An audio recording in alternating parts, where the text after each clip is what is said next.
നമസ്കാരം. ഇത് 2025 ജനുവരി 23 വ്യാഴാഴ്ച. എല്ലാ ഓസ്ട്രേലിയൻ മലയാളികൾക്കും ഗുഡ് മോർണിംഗ് ഓസ്ട്രേലിയയുടെ മോർണിംഗ് ന്യൂസിലേക്ക് സ്വാഗതം. Vegetable oil, milk powder, water, artificial flavours, artificial colours ഇതൊക്കെ വെച്ചിട്ടാണ് സാധാരണ ഐസ്ക്രീംസ് ഉണ്ടാക്കുന്നത്. മേഴ്സറീസ് അങ്ങനെയല്ല. Milk, butter, real fruits, natural flavours, natural colour, പിന്നെ പ്രീബയോട്ടിക് ആൻഡ് പ്രോബയോട്ടിക്. വ്യത്യാസം മനസ്സിലാക്കും. നല്ലത് മാത്രം കഴിക്കൂ. മേഴ്സറീസ്, ദി ട്രൂ ഐസ്ക്രീം. ഈ വർഷത്തെ ഫെഡറൽ ബജറ്റിൽ ഫെഡറൽ സർക്കാർ പുതിയ നികുതികളൊന്നും അവതരിപ്പിക്കില്ലെന്ന് ട്രഷറർ ജിം ചാൽമേഴ്സ് പറഞ്ഞു. ഇതിനകം പ്രഖ്യാപിച്ച നികുതി മാറ്റങ്ങളിലും കോസ്റ്റ് ഓഫ് ലിവിംഗിന്റെ നിയന്ത്രണങ്ങളിലും തങ്ങളുടെ ശ്രദ്ധയെന്ന് അദ്ദേഹം വ്യക്തമാക്കി. ബജറ്റിന്റെ കാര്യം വരുമ്പോൾ ജീവിത ചെലവിൽ ജനങ്ങൾക്ക് ആശ്വാസമാകുന്ന നടപടികൾക്കാണ് സർക്കാരിന്റെ മുൻഗണനയെന്നും അദ്ദേഹം അറിയിച്ചു. ജിം ചാൽമേഴ്സിന്റെ പ്രഖ്യാപനം പൊതു തെരഞ്ഞെടുപ്പിലെ പ്രചാരണത്തെയും ബാധിക്കും. വരാനിരിക്കുന്ന ഫെഡറൽ തെരഞ്ഞെടുപ്പിൽ കോയിലേഷൻ തെരഞ്ഞെടുക്കപ്പെട്ടാൽ $10 ദശലക്ഷം താഴെ വിറ്റുവരവുള്ള ബിസിനസ്സുകൾക്ക്, സ്റ്റാഫുകൾക്കോ ക്ലയന്റ് ഉച്ചഭക്ഷണത്തിനോ വിനോദത്തിനോ $20,000 വരെ നികുതി കിഴിവ് ലഭിക്കുമെന്ന് പ്രതിപക്ഷ നേതാവ് പീറ്റർ ഡട്ടൺ നികുതി പ്രഖ്യാപനം നടത്തിയിരുന്നു. സിഡ്നിയിലെ ട്രെയിൻ സംവിധാനത്തെ തകരാറിലാക്കിയ വ്യാവസായിക നടപടി പൂർണ്ണമായും അവസാനിപ്പിക്കുമെന്ന പ്രതീക്ഷയ്ക്ക് മങ്ങലേൽപ്പിക്കുന്നതായി റിപ്പോർട്ട്. NSW സർക്കാരും യൂണിയനുകളുമായുള്ള ശമ്പള ചർച്ചകൾ പരാജയപ്പെടുവാനുള്ള സാധ്യത ഏറുകയാണ്. സമീപ മാസങ്ങളിൽ സിഡ്നിയിലെ ഗതാഗത ശൃംഖലയിലുടനീളം നാശം വിതച്ച തൊഴിലാളി സമരം നിർത്താൻ 6 സംയോജിത റെയിൽ യൂണിയനുകളുമായി ചർച്ച നടത്താൻ ഒരുങ്ങുകയാണ് സർക്കാർ.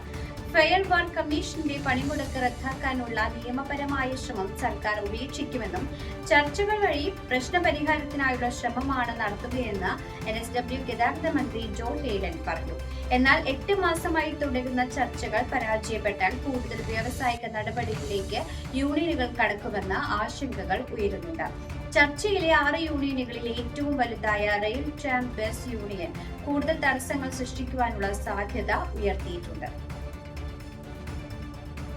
അഡ്ലീഡിൽ നിന്നുള്ള അന്താരാഷ്ട്ര നേരിട്ടുള്ള വിമാനങ്ങളുടെ എണ്ണം വർദ്ധിച്ചുകൊണ്ടിരിക്കുന്നതിനാൽ ദക്ഷിണ ഓസ്ട്രേലിയയുടെ സാമ്പത്തിക സാധ്യതകൾ വർദ്ധിക്കുന്നതായി കണക്കുകൾ. എന്നാൽ ആഭ്യന്തര വിമാന കമ്പനിയായ ക്വാണ്ടസിന്റെ അന്താരാഷ്ട്ര റൂട്ടുകളിലേക്കുള്ള തിരിച്ചുവരവ് ഉറപ്പാക്കുന്നതിൽ സർക്കാർ പരാജയപ്പെട്ടതിനാൽ നിലവിൽ സർവീസുകളില്ല. 2013 മുതൽ അഡ്ലീഡിലേക്കും തിരിച്ചും ക്വാണ്ടസ് അന്താരാഷ്ട്ര വിമാന സർവീസുകൾ നടത്തിയിട്ടില്ല. ഇത് മറ്റ് വിമാന കമ്പനികൾക്ക് വിദേശയാത്രയ്ക്കുള്ള ആവശ്യം മുതലെടുക്കാൻ അവസരം ഒരുക്കിയിരുന്നു. പ്രതിദിന എമിറേറ്റ്സ് വിമാനങ്ങളുടെ തിരിച്ചുവരവ് സൗത്ത് ഓസ്ട്രേലിയൻ കയറ്റുമതിയിൽ ഗണ്യമായ വർധനവിന് കാരണമായി.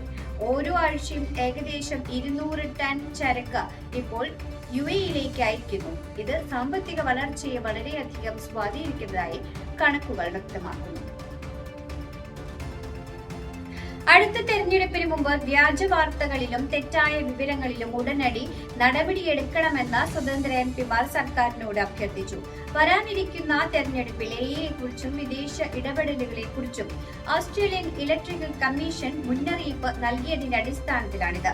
അതിനാൽ ഇതിനെതിരെ അടിയന്തരമായി നിയമങ്ങൾ പാസാക്കണമെന്ന് MPമാരായ ഡേവിഡ് പോക്കോയും കേറ്റ് ചാനിയും അഭിപ്രായപ്പെട്ടു. തെറ്റായ വിവരങ്ങൾ പ്രചരിപ്പിക്കുന്ന ആളുകളെയും പ്ലാറ്റ്ഫോമുകളെയും ശക്തമായ നിയമ നടപടികൾക്ക് വിധേയമാക്കണമെന്നാണ് MPമാർ ആവശ്യപ്പെടുന്നത്.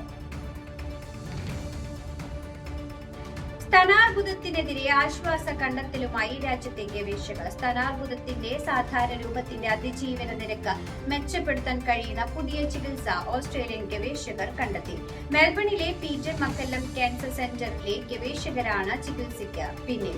ഹോർമോൺ റിസപ്റ്റർ പോസിറ്റീവ് സ്തനാർബുദമുള്ള 500-ലധികം സ്ത്രീകൾ ആഗോള ട്രയലിൽ പങ്കെടുത്തു. കീമോതെറാപ്പിയിലേക്ക് ഇമ്മ്യൂണോതെറാപ്പി മരുന്ന് ചേർക്കുന്നത് ഒരു രോഗിയുടെ ശസ്ത്രക്രിയയ്ക്ക് മുമ്പ് ക്യാൻസർ കോശങ്ങളെ നശിപ്പിക്കുവാൻ സഹായിക്കുന്ന തരത്തിലുള്ള ചികിത്സാ ഗവേഷണങ്ങളാണ് കണ്ടെത്തിയത്. പരീക്ഷണത്തിനൊടുവിൽ രോഗികൾക്കിടയിലെ രോഗമുക്തി നിരക്ക് അസാധാരണമാവിധം മെച്ചപ്പെട്ടതായി കണ്ടെത്തലുകൾ കാണിക്കുന്നു. രാജ്യത്തിന്റെ വിവിധ ഭാഗങ്ങളിൽ കനത്ത കാലാവസ്ഥാ പ്രശ്നങ്ങൾ നേരിടുന്നു. Western Australia, Queensland, new south Wales എന്നിവിടങ്ങളിൽ വ്യാപക ഉഷ്ണതരംഗവും ന്യൂ സൗത്ത് വെയിൽസിൽ ശക്തമായ കാറ്റും വീശുകയാണ്. ശക്തമായ കാറ്റിൽ സിഡ്നിയിലെ CBDയിൽ വാഹനത്തിന് മുകളിൽ മരം വീണു. മിഡ് നോർത്ത് കോസ്റ്റിൽ ഒരു വീടിന് മുകളിലേക്ക് കൂറ്റൻ മരം കടപുഴകി വീഴുകയും ചെയ്തു. വിവിധയിടങ്ങളിൽ മരം വീണ് വൈദ്യുത തൂണുകൾ ഒടിഞ്ഞു വീണു.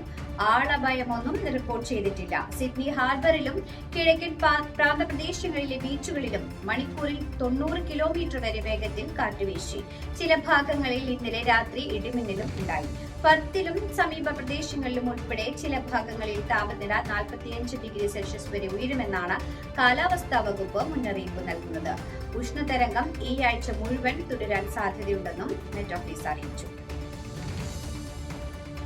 ICC വനിതാ അണ്ടർ 19 2020 ലോകകപ്പിൽ 83 റൺസിന് നേപ്പാളിനെ പരാജയപ്പെടുത്തിയ ഓസ്ട്രേലിയ. വിജയത്തോടെ പരമ്പരയിൽ ഇതുവരെ നടന്ന 3 മത്സരങ്ങളിൽ 3ലും വിജയിച്ച ഓസ്ട്രേലിയ ഗ്രൂപ്പ് ഡിയിൽ ഒന്നാമതെത്തി.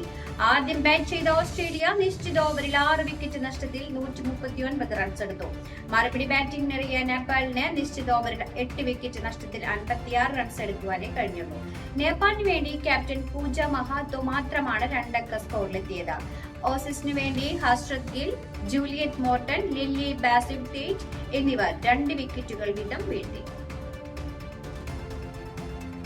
ഓസ്ട്രേലിയൻ ഓപ്പൺ ടെന്നീസ് ടൂർണമെന്റിൽ അവസാന ക്വാർട്ടറിലെ ഓസ്ട്രേലിയൻ താരം അലക്സ് ഡി മിനോറിനെ വീഴ്ത്തി നിലവിലെ ചാമ്പ്യൻ യാനിക് സിന്നർ. അലക്സ് ഡി മിനോറിനെ നേരിട്ടുള്ള സെറ്റുകൾക്ക് വീഴ്ത്തിയാണ് സിന്നർ സെമി ഫൈനലിൽ കടന്നത്. സ്കോർ 6-3, 6-2, 6-1.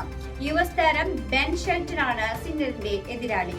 വെള്ളിയാഴ്ചയാണ് സിന്നർ ബെൻ ഷെൽട്ടൻ സെമി പോരാട്ടം. നേരത്തെ ഇറ്റലിയുടെ ലൊറാൻസോ സൊനഗോയെ വീഴ്ത്തിയാണ് 21ാം സീഡ് ബെൻ ഷെൽട്ടൻ സെമിയിൽ കടന്നത്. സെർബിയൻ താരം നൊവാക് ജോക്കോവിച്ച്, ജർമ്മനിയുടെ അലക്സാണ്ടർ സൊരവ് എന്നിവരാണ് ഇതിനകം സെമി ഉറപ്പിച്ച മറ്റ് 2 പേർ. ഇതോടുകൂടി വാർത്താ ബുള്ളറ്റിൻ ഇവിടെ അവസാനിക്കുന്നു. എല്ലാ പ്രേക്ഷകർക്കും നല്ലൊരു ദിനം ആശംസിക്കുന്നു. ഇനി കൂടുതൽ വാർത്തകളുമായി നാളെ കണ്ടുമുട്ടാം. എല്ലാവർക്കും നന്ദി, നമസ്കാരം.